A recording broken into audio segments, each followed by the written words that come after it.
Cette année avait lieu au Cégep Limoilou la 9e édition du championnat régional étudiant de cheerleading et on s'est déplacé afin de vous montrer l'envers du décor.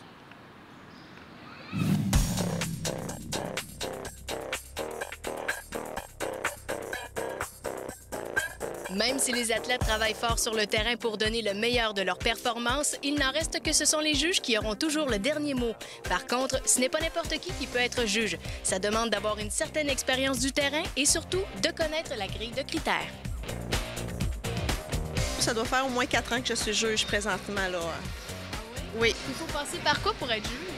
C'est sûr qu'au début, j'étais athlète, j'étais entraîneur. Je suis encore entraîneur, mais il faut passer aussi des formations de juge pour pouvoir juger des compétitions de ce genre de niveau. Puis qu'est-ce qui est important quand vous notez une compétition? L'important, c'est vraiment de se fier à la grille qui nous est donnée pour évaluer les jeunes, soit ça s'appelle Cheer Canada. C'est vraiment des notes qui sont attribuées par rapport à ce qu'ils font dans leur niveau.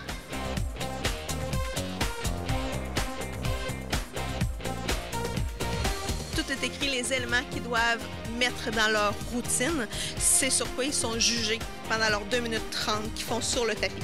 Donc, tous les éléments qu'ils doivent faire doivent être indiqués, sont indiqués sur cette feuille-là, puis c'est ça qui doit être se retrouver dans leur mouvement, finalement. Est-ce qu'ils peuvent dépasser? Ont-ils le droit de dépasser leurs 2 minutes 30?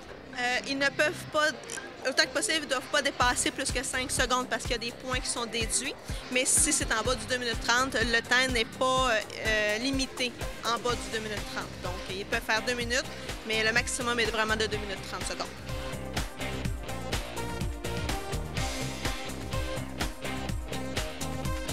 Ce qui enlève beaucoup de points, c'est souvent ce qui est moins bien exécuté, ce qui bouge beaucoup, quand ça chute, les chutes, ça compte pour beaucoup aussi. Oui, ça peut varier entre moins 1 point jusqu'à moins 5. Okay, bon, justement, quand on parle de 1 point, moins 0.5, qu'est-ce qui fait que là, c'est 1 point, là, c'est 0.5? C'est vraiment la façon qui est tombée la personne. Si la personne peut tomber directement au sol, c'est sûr qu'on y enlève 5 points automatiquement. Si c'est juste un déséquilibre, c'est une exécution qui est plus ou moins bien faite, ça peut aller dans le moins 1, moins 2. Ça dépend toujours de la façon que c'est fait comme chute. On suit vraiment ce qui est indiqué comme pointage dans la grille. C'est vraiment ce qui nous donne, ce qu'on doit donner comme point. C'est plus un jugement personnel, c'est vraiment un jugement par la grille d'évaluation qui est de Cheer Canada.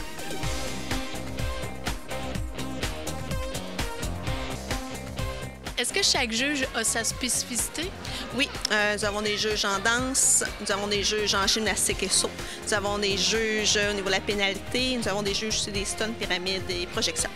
Vous êtes vraiment des juges qui sont indépendants des écoles? On doit absolument être impartial par rapport à toutes les équipes. Chaque juge n'est pas relié à une équipe en particulier. Il ne doit pas avoir de lien avec une école en particulier pour vraiment garder l'impartialité le plus possible.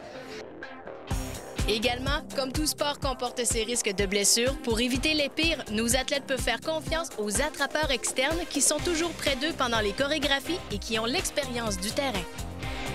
Moi, j'ai 10 ans d'expérience en tant que cheerleader et 6 ans d'expérience en tant qu'entraîneur.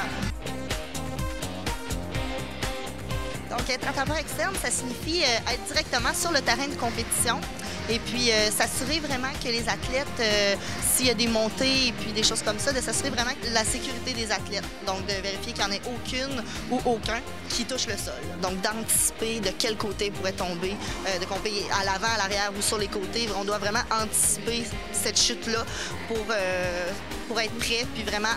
Il ne faut pas que ça touche par terre. On est là pour ça. Est-ce que vous êtes assigné toujours à la même équipe? Non. En fait, on est 5 sur le terrain de compétition. Et puis, toutes les équipes qui passent dans la journée, c'est nous qui s'occupent de toutes ces équipes-là. Donc, au fur et à mesure de la compétition, exemple, dépendamment des tableaux dans la chorégraphie, nous, on se disperse du mieux qu'on peut.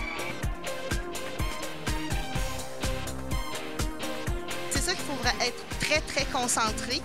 La plupart du temps, on nous demande même de mettre des bouchons là, dans les oreilles pour ne pas être distrait par la musique. Il faut vraiment être concentré parce qu'il se passe plein de choses en même temps. Il ne faut pas être distrait non plus par les chorégraphies.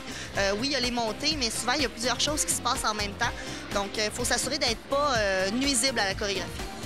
Vous êtes à peu près combien à toujours être en train de surveiller? En fait, sur le terrain de compétition, on est 5 actuellement. Il y a également un terrain de pratique qu'on ne voit pas, mais qu'il y a 5 personnes aussi qui s'occupent de la sécurité sur ce tapis-là. Et puis, ça dépend des compétitions. Il y a des compétitions qu'on peut être jusqu'à 8 sur le terrain de compétition. Plus ils sont jeunes, on essaie d'être plus sur le terrain.